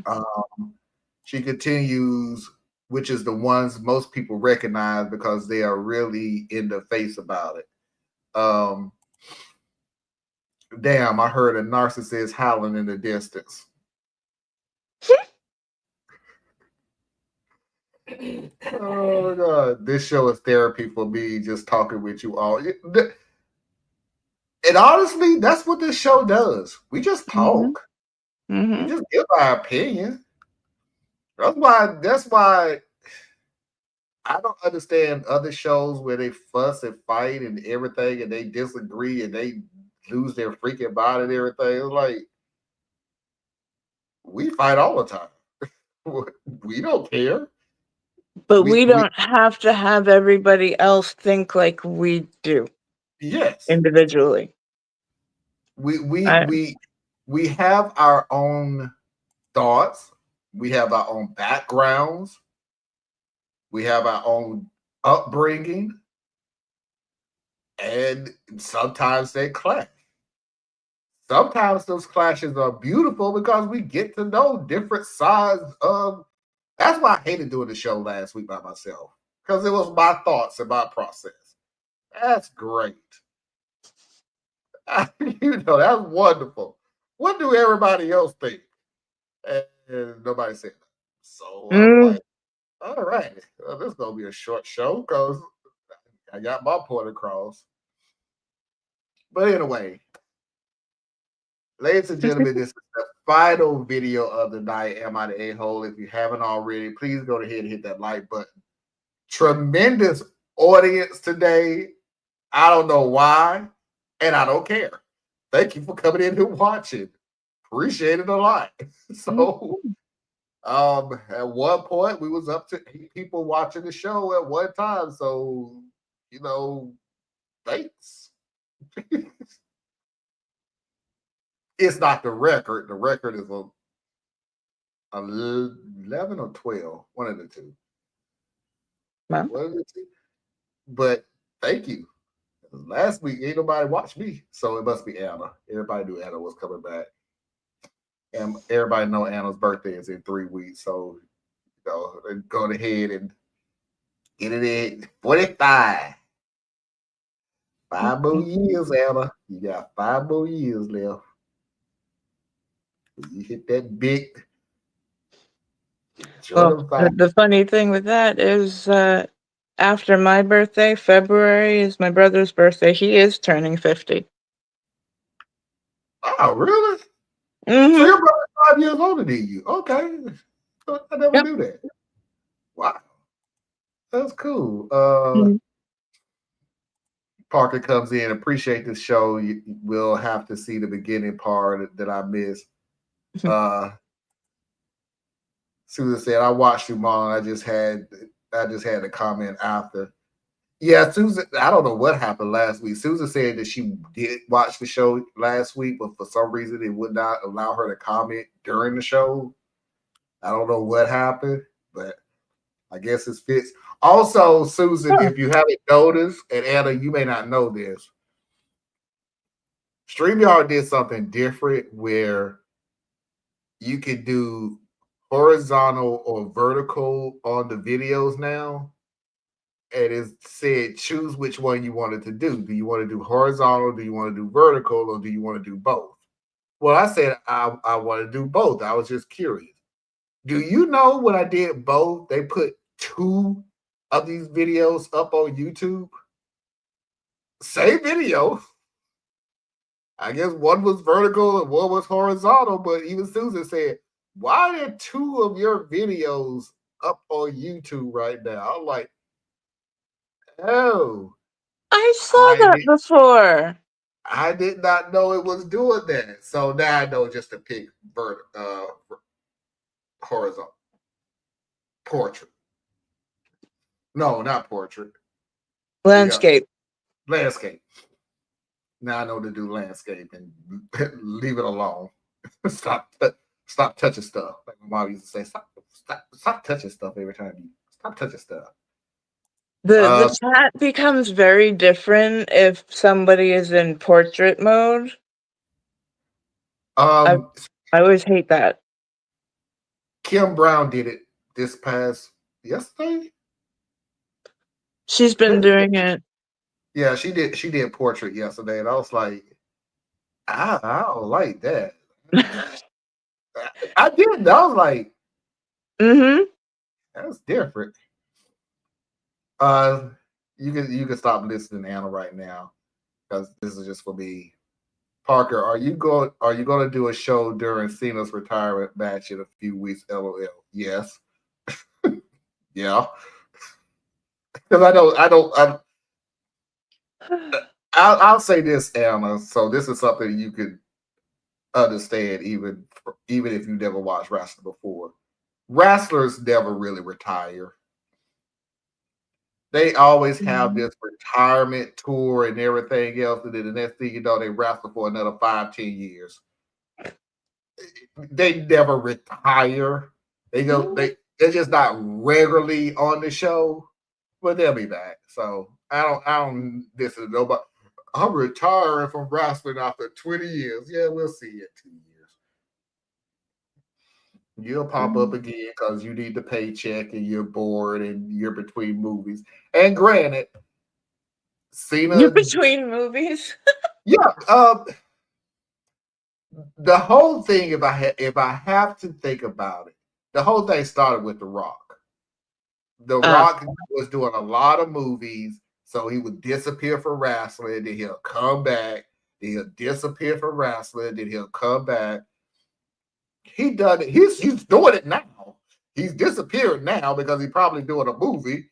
He'll be back. But they all do it. Cena now is with Disney? DC. He's with DC right now and playing a character that makes him a tremendous amount of money. So he's retiring and I'm leaving and blah, blah, blah. Dude, you don't do a movie every week. You'll be back. So yeah, you get nice tour. Ric Flair. You don't know, like again, Anna, you don't have to know anything about wrestling. Ric Flair had a tremendous retirement tour. I'm retiring. All my wrestlers that I've wrestled in the past come out and hug and kiss me. And I remember Ric Flair and we love you and thank you for being here and blah, blah, blah. That dude went to another company and wrestled for another 10 years. I'm like, it's not retiring, dude. You just moved on. But anyway. So Parker, yeah, I'll watch it on YouTube when it comes out. Parker said, I think I've seen Kim Brown do that. That's what we was just saying. She did it in Landscape. And it was like, man, I have to lock my iPad on Landscape because I dislike Portrait so much. Portrait kills me. I don't even know why that bothers me so. It's just like, yeah. And don't put nobody's comment up. Like, bro, take that down. I can't read that. I have no idea what that says, and nor do I care. Shawn Michaels came back to wrestle in his mid-50s for a paycheck. Was the worst. That's different. Shawn Michaels was hurt. That's different. And the match sucked. Ric Flair didn't come back in WWE though. He did it with other companies. Yeah. But he said, I'm retiring. Anyway, I don't want to get on a tangent. After I just came off a tangent. Am I the a-hole?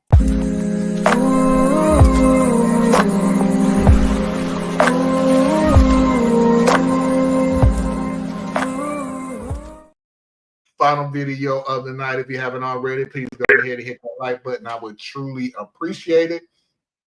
Anna, again, because I did this story last week, I'll let you go first. But I'm going to hold on to this story because I want Theus to comment on it because you talk about something that's going to be really interesting. To hear Theus' thought on it, it's going to be really interesting. Anyway, black hair.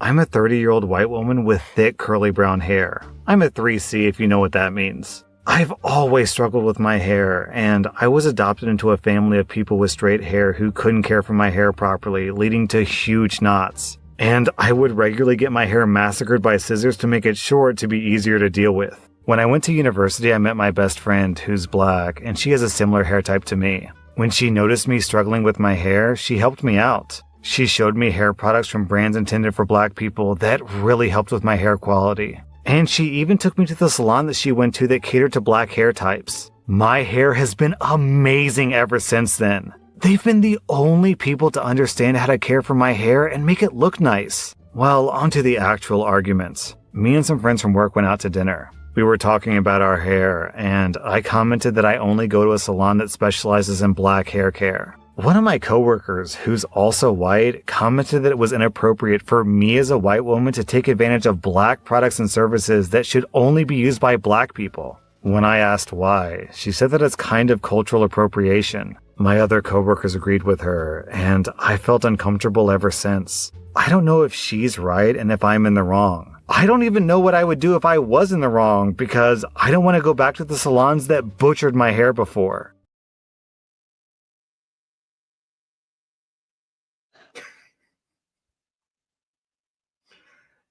Do y'all remember earlier today when I said somebody said something so stupid that sometimes you just don't want to argue with them? Cultural appropriation? Uh, Oh. Okay, so you want me... Yeah. Well, okay, here's the thing. I know exactly what she means down to I have a 2C curl. And I am only just now learning about really taking care of it and what to do to make the curls come out and to not just look like a cotton ball.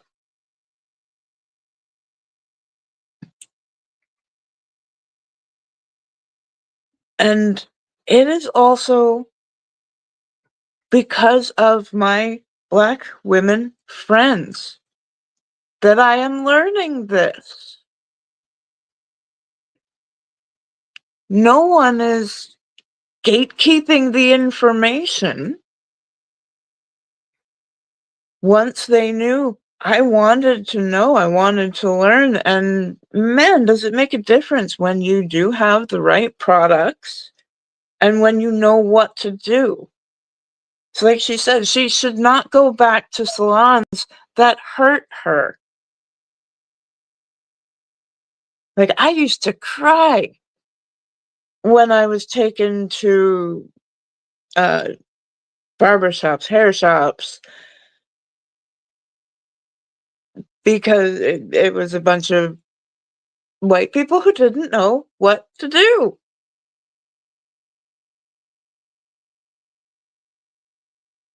So with this, I kind of chuckle at this whole, like, oh my God, you're taking their culture. I'm just learning how to take care of my hair.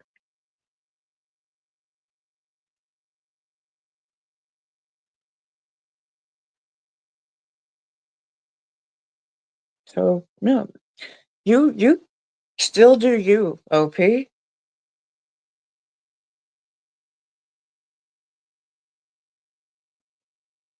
I've heard there are great debates over, like, who owns braids. How about all the cultures around the world all have braids? And we all do them differently.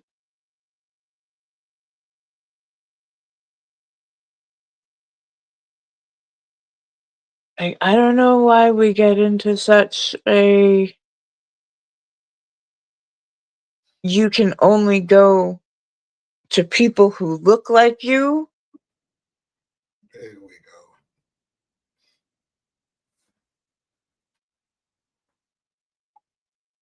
That's wrong. That's the wrong frame of mind. No. Enjoy your hair. Have fun with it and explore it, because it's no fun to always be in pain when you think about something of your body. When you finally get to learn who you are, nobody should make you stuff that back down.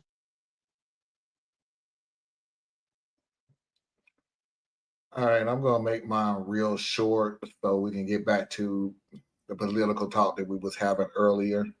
before the end of the show. Oh. Number one, and I can't believe I'm still doing this in 2025. White people, please stop talking for us. Appreciate it. Thank you. Move on. Oh, good point. Thank you. I appreciate it. You can move on. Mm. Number 2 point is there is not a Black-owned company on the face of this planet, not this country, on this planet that will turn down money from any other race for a service or a product. No Black-owned company would do that. You have no idea what the word cultural appropriation means. You really don't.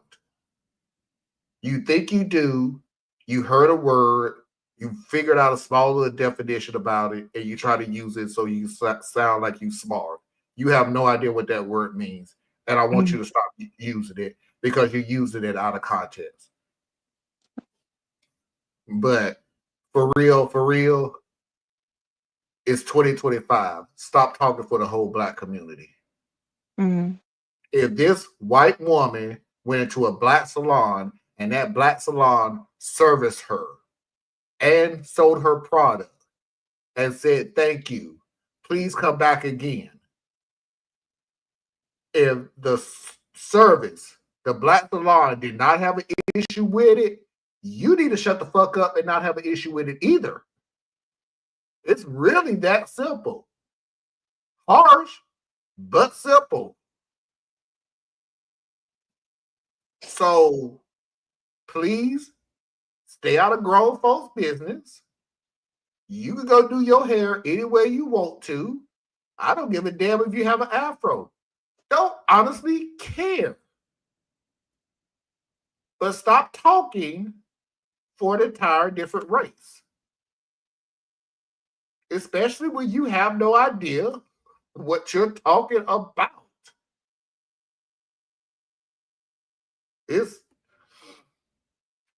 You're numbing. Like I said, this is one of the things where I said people say the stupidest things so much that you just like, I don't even finna argue with you because you sound so idiotic. I feel like I'm wasting energy even trying to explain stuff to you. So you found you two big words, culture and appropriation, and you just flow with it, buddy. So OP, I'm gonna give you another word to put your mind at ease. Take out the word appropriation. Put in appreciation. That Black salon appreciates your business, and I'm pretty sure you appreciate your hair. So use that. Yeah.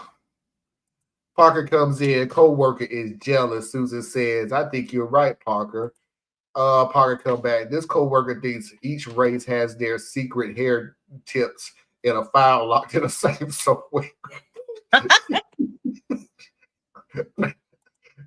Apparently, I don't even want to put too much emphasis in it. It was just so, oh God, just so. It's almost cringy, Anna. It's really cringy for her to even say that. All right, we got about 10 minutes. So let's go ahead and get this out of the way so we can get up out of here. Earlier today, I said we was going to go ahead and get back into political talk so we can clean this up a little bit.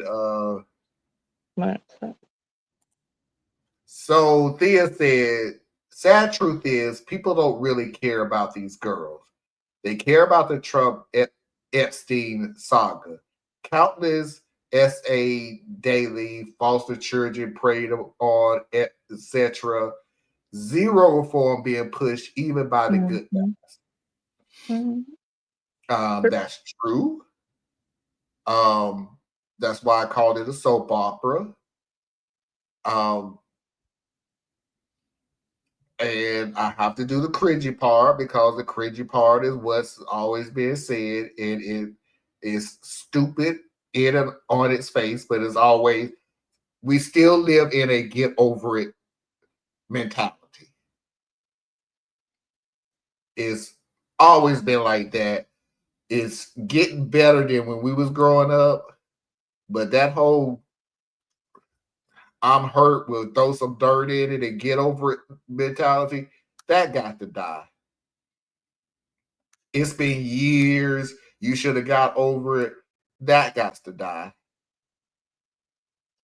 Somebody in your life died and you're still mourning them and hurt and everything else. You're not, and don't get me wrong, we have heard stories on somebody died and what's the lady? Well, she didn't die. What's the lady that couldn't have a child? Oh no, she had a stillbirth. So anybody under 4 years old can't come to the party and stuff like that because you know we're not talking about that. But we are talking about it's been years. Get over it. You don't have no right to tell anybody when and where they can get over stuff. You don't. You don't know how things hit people. It hit people in different ways. And Anna is absolutely right. Fizz, I agree with you, but the funny thing about it is, sad truth is, people don't really care about these girls. Them people don't have to care about them girls. They care about themselves. And they still cringe at the name Epstein. They cringe. They cry. They shiver. They hide from the mere statement of Epstein. So, yeah. I do understand what I said wrong. I do. I did not mention about what these girls went through because they did go through torture for many years. What I was speaking about when I said, do these stories really affect your life, is everybody outside of what these girls going through or what these girls had. We knew that. We knew that, Marlon. And it doesn't. Like I said, this is just a big, huge soap opera that you tune in every week to see what's new. Right. I guarantee you, I will be surprised if news agents don't say, tune in tomorrow when we say something, just like a regular TV show. I'd be amazed. But and it's brand new, so all right, this is to you, Susan. Donald Trump is preventing me from moving back to the States. I'm not going to get disinterested, just frustrated because I can't do much from here. We can't do much from here either, Susan. Other than the best we can.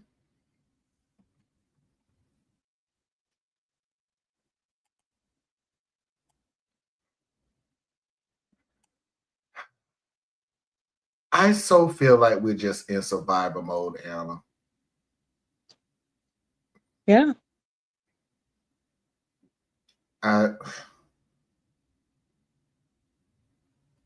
just feel like, and this is what bothers me so much. This is what hurts me so much. Just been a year. Almost been a year. Almost, yeah. We got 3 more of this. It's I mean, they're just on the first chapter of Project 2025.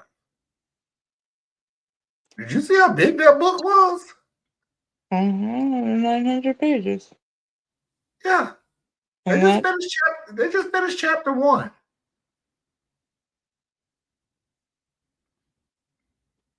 Well, I've heard different numbers as far as what percentage done they are. Oh, I was making a joke. I have no idea where they're at right now. Okay, because they have implemented over half of that book. Wow. Yeah.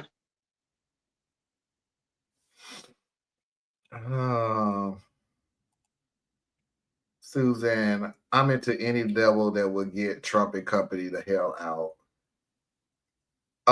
Me and Thea's talked about that the other day, which is so funny that you would say that because we said the Epstein file could be enough that everybody will sit there and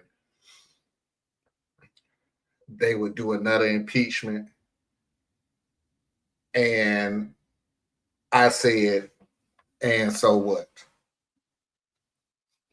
I said the only thing that would change is Trump would change is Trump was the only president who's been impeached twice while in office. To Trump is the only person that was impeached 3 times while in office. That's the only thing that's going to change. They're never going to impeach a president, Democrat or Republican. Why? That's the United States. They do not have the balls to tell the rest of the world they got it wrong. Not going to happen. It's just not. It's not going to happen. Other countries have no problem doing it. Oops, we got this role. You got to go. Not the United States. The United States have to be the person who's flat out just says, we got it. And they're never going to say we got it wrong, Anna. They're never going to say it like that. They're always just going to say, well, this is the person that the people voted for. And we have no right to take the voice away from the people. We have the right to take power. We have the right to take laws. We have the right to take autonomy. We have the right to take a lot of things from our citizens, but not their voices. Freedom, yeah, we'll take that. Yeah, well, sure. But voices, voting, that's just wrong. Is that it? Huh. Suppress the shit out of you, though. Huh? We'll suppress the shit out of you, though. It does. It will. It does. And that's what this show is for. Sometimes we have to go through the most depressing stories. Wait. That's what's right. You thought I said depress. I said suppress.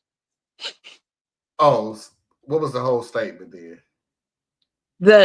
I said they'll suppress the shit out of you, though. Oh. But when you're saying they won't take away your voice, they will suppress you. We'll suppress your voice. Yep. We just won't take it away. Like, you're going to have to find your voice.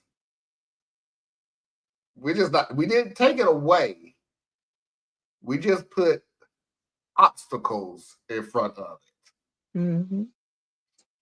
Like, and I know I'm sounding jokingly, so let me put it in a pragmatic point of view. Georgia. We would never, ever stop you from voting. That would be wrong. We have no problem whatsoever putting obstacles in your way to make it your decision to not vote. Take away Sunday voting, no food or drinks during the line while voting. You will need your ID when voting. But we're not going to flat out say you can't vote. Mm-hmm. Eliminate mail-in ballots. We're not going to tell you you can't vote. We're just saying away every half of ballot boxes. Yeah, remember that year? it was Trump Biden year. Remember they were putting locks on the ballot boxes? Some of the mailboxes, they were putting locks on it. Mm-hmm. Now, you could go find another mailbox in this small town of 1,000 people. You could go find another mailbox, but we're not going to stop you from voting.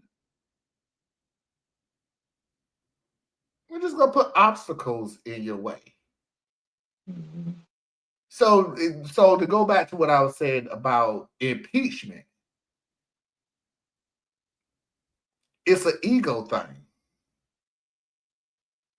The only person so far in the United States, the only person so far who had the, I ain't gonna say the balls because I don't want to give that dude that much damn credit. But dang, I can't remember his name. I'm looking right at his face. The guy who left office before he got impeached. Richard Nixon, you mean? Was it Nixon? It was Nixon. Yeah. At least he said, I'm getting the hell out of Dodge before I get impeached. Yeah. Then we got to Bill Clinton, who, nah, I'm good. Then we got the Trump, who got impeached twice, but yeah, he was good. And like I said, it could be a third time. So what? You have to understand who we're dealing with, folks. We're dealing with a group of people whose shame or being shamed is not that big of a deal to them. Mm-hmm. Being shamed is a Tuesday.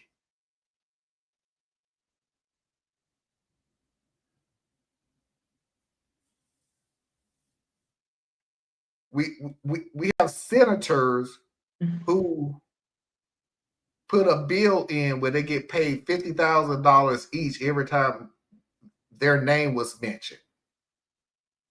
That was in the bill that tried to pass. It was caught. Good. But yeah, it was 8 Republican congressmen who put in the bill that anytime their name was mentioned, anytime, they would get paid $50,000 each. Wow. We're dealing with a group of people you can't shame. So stop this jokety joke. And you need to call them out and everything else. They don't care. No. It ain't like their constituents are going to call them to step down. Don't care. Their constituents know who the hell they voted for anyway.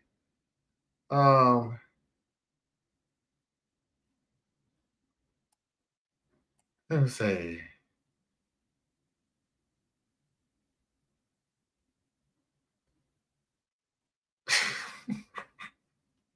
Wait a minute, I'm trying to catch up on what's going on.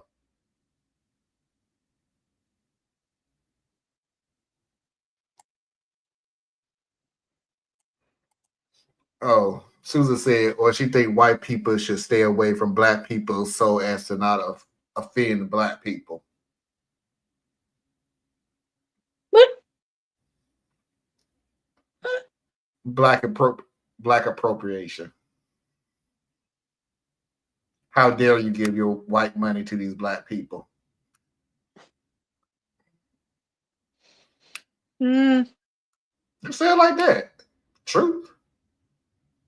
How dare you give these black people your white money? Did y'all see that Megyn Kelly said in that viral clip on the subject? Probably not, because I can't point out Megyn Kelly in a scrapbook. I cannot remember what she was like. She's that blonde one. That helps not at all. I have no idea. On the next episode of Dragon Ball Z, the Epstein Files. See, something like that, Parker. Yeah. Yeah, something like that. That's what we're going to hear on the news. On the next episode of the ABC News, the Epstein File. Tune in tomorrow.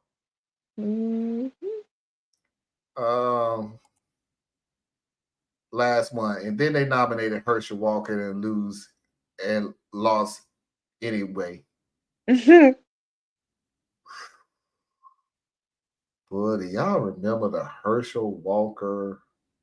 I was just remembering that. Oh, boy, that was Not a good time. Not a good time.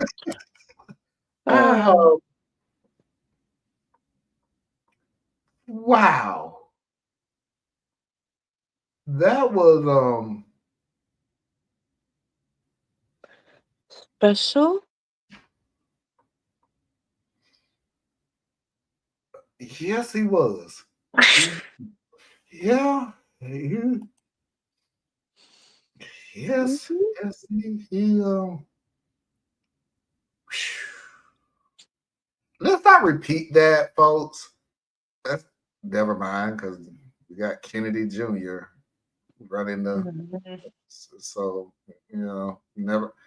never mind.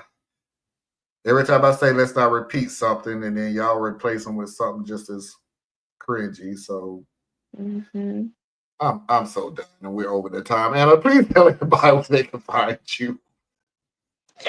You can find me at borreliaetc.com and links to all the other places like Instagram, YouTube.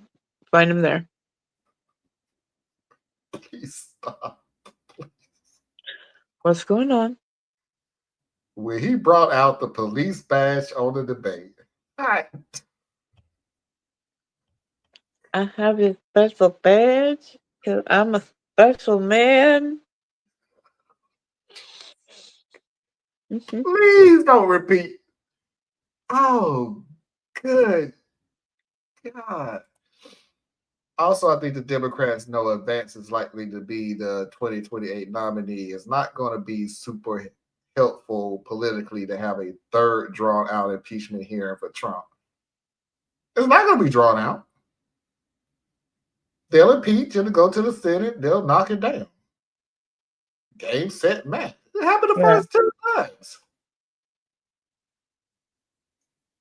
You ain't going to draw out an impeachment. Even the last time they tried to impeach Trump, remember they tried to impeach Trump and they fought so hard to stop it from even going to the Senate?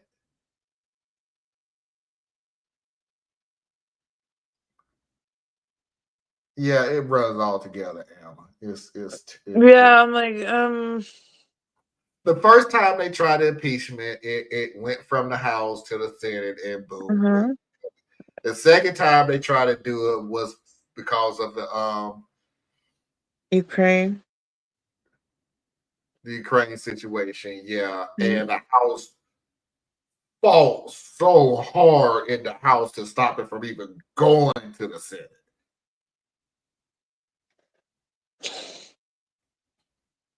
It was almost borderline. Let's talk about this, folks. Let's talk about this. Do we really want to do this? Let's talk about it. So, yeah. Anyway, I'm not going to sleep on this. Ladies and gentlemen, boys and girls, children of all ages, non-conforming individuals, and of course, I'm assuming you're LGBTQ. I appreciate Anna. I appreciate all of y'all coming out to see us. And until next time, we will see you when we see you. Peace.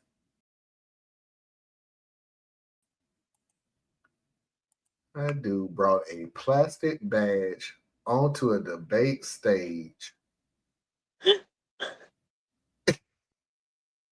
and mumbled something. I don't even know what the hell he said. Just mumbling.